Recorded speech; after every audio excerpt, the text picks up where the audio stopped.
Olá, boa noite. Cá estamos para mais um episódio relativo aos sistemas de incentivos no do Portugal 2020, respondendo a questões que são frequentemente colocadas relativamente a estes sistemas de incentivos. Há uma pergunta que é muito frequente, que é: que tipo de despesas é que eu posso considerar? Em que eu subdividi e tenho subdividido por sistema de incentivos, porque senão isto daria, porque naturalmente, consoante o programa a que nos estamos a candidatar, o tipo de despesas a considerar são diferentes. E hoje, neste episódio, vou dedicar ao sistema de incentivos à inovação. E, portanto, fazendo aqui um enquadramento inicial, o sistema de incentivos à inovação é essencialmente quando pretendemos, portanto, isto em termos muito resumidos, quando estão em causa investimentos que tenham a ver com a área produtiva, é ao sistema de incentivos à inovação que nos devemos candidatar, ou que as empresas se devem candidatar. Naturalmente, aqui depois existirá, e eu poderei, se assim manifestarem essa intenção, dizer em que situações é que se enquadram e, portanto, genericamente, pode ser para a criação de um novo estabelecimento, para a expansão da atividade produtiva, sempre com o enfoque de criação de novos bens e serviços e, portanto, ou renovar todo o processo, ou parte considerável do processo produtivo e, portanto, isto é de uma forma muito breve, porque não é o foco hoje, não é a questão que eu aqui vou responder, mas para dar um pouco este enquadramento do sistema de incentivos da inovação. E aqui, portanto, enquadram-se naturalmente, como também já tenho dito, as várias tipologias de atividades, e, portanto, com esta nuance, portanto, que tem a ver com aquilo que de facto são investimentos que têm a ver com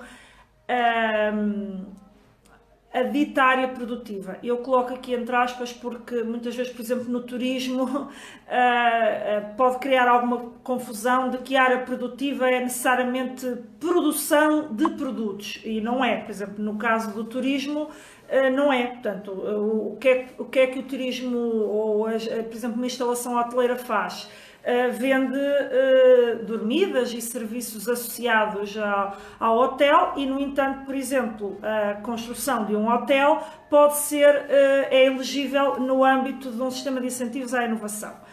E, portanto, isto aqui, digamos que setor produtivo é num sentido, mais uma vez, um sentido lato, depende da atividade. Pronto, e dei este exemplo do hotel exatamente por isso, porque um hotel não produz propriamente bens, não é? Transacionáveis, digamos que aquilo que transaciona é efetivamente as dormidas e a exportação, portanto, é vista como, digamos, os ocupantes de nacionalidade estrangeira que ocupam, portanto, o hotel. E, portanto, feita esta ressalva, vamos passar então para aquilo que são as despesas elegíveis, ou que tipo de despesas se pode considerar num sistema de incentivos à inovação.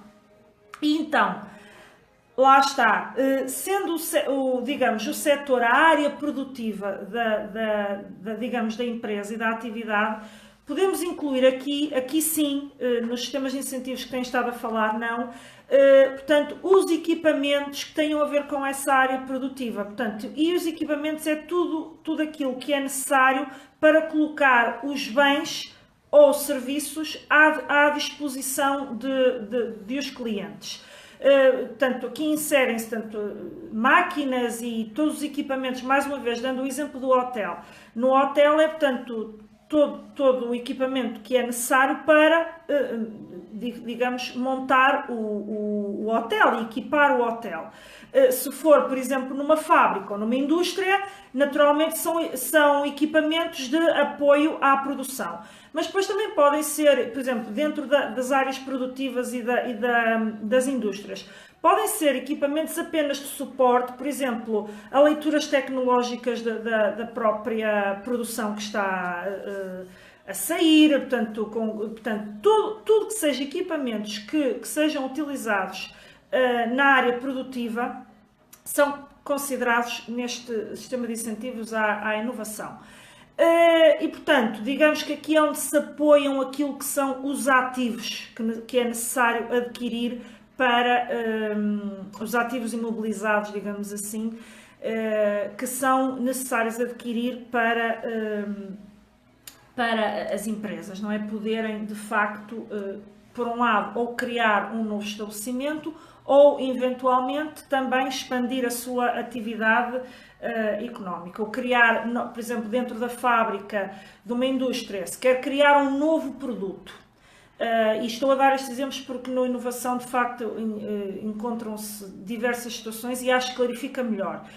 Se uma empresa que já existe pretende criar uma linha de produção totalmente distinta da atual e tem que criar, por exemplo, uma nova unidade que implica todo um investimento em maquinaria nova, naturalmente isso entra, portanto, vai ter que implantar, digamos, uma nova unidade, é considerado, portanto, pode ser visto dessa forma e, portanto, todo o equipamento necessário para instalar essa nova unidade para a produção dos novos bens é elegível. Pronto. E, portanto, existem aqui uma multiplicidade de situações que podem ser abrangidas, desde a modernização de equipamentos existentes, desde que isso faça com que a capacidade instalada ou a capacidade produtiva aumenta, ou esta situação que acabei de referir, que há uma nova linha de produtos que a empresa está interessada em investir, mas necessita de comprar novos equipamentos para poder produzir essa nova linha, ou o caso de uma instalação de uma nova unidade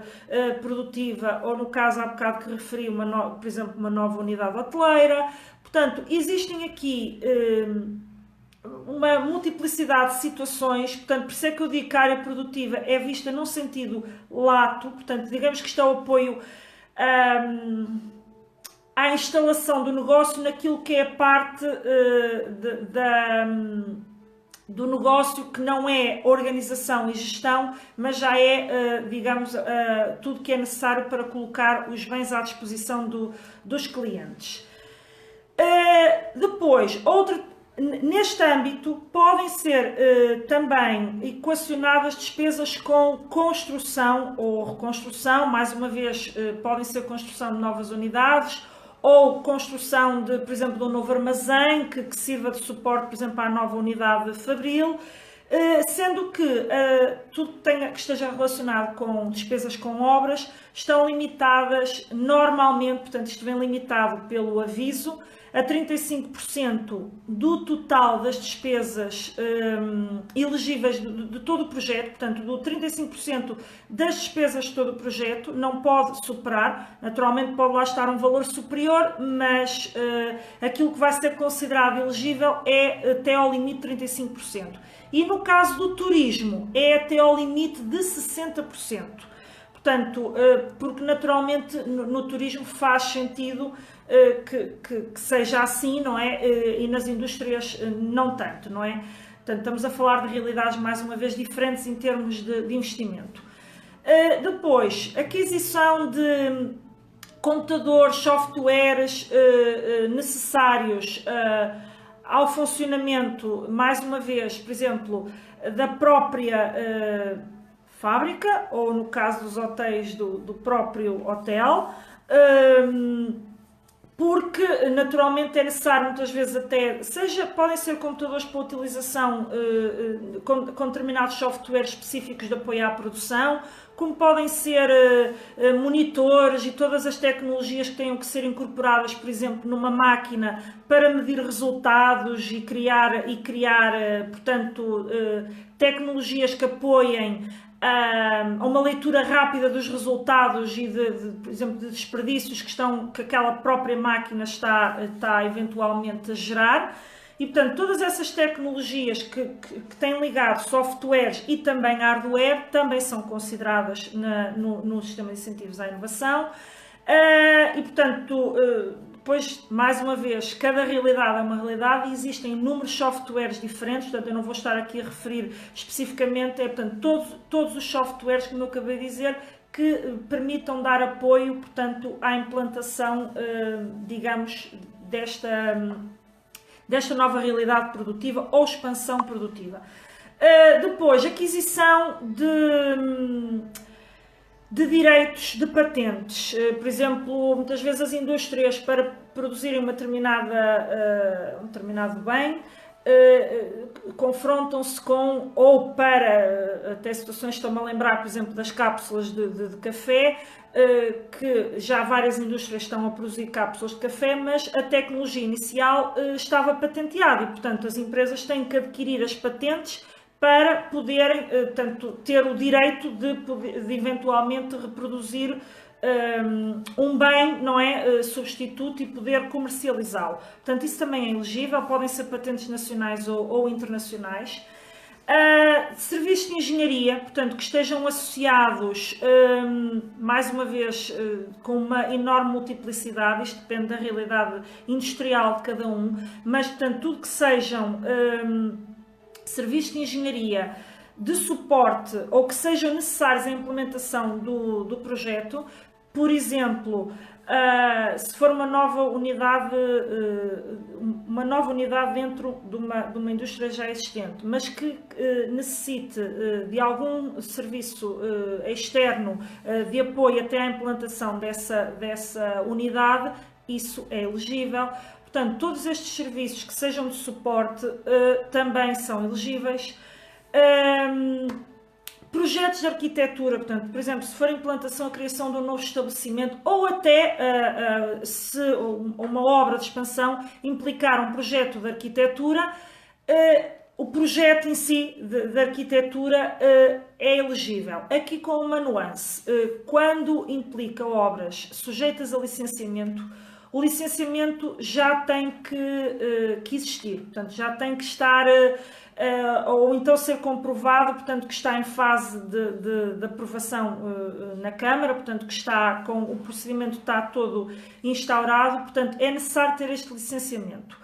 Ora bem, para ter o licenciamento já há um trabalho feito antecipadamente e essa parte, portanto, as despesas anteriores à data do projeto não são elegíveis e, portanto, mas naturalmente depois há todo um projeto de especialidades e de pormenor que é feito pelos arquitetos que aí sim já é elegível. As licenças não são, portanto, as licenças têm que ser suportadas porque até que têm que ser obtidas antes da submissão da candidatura.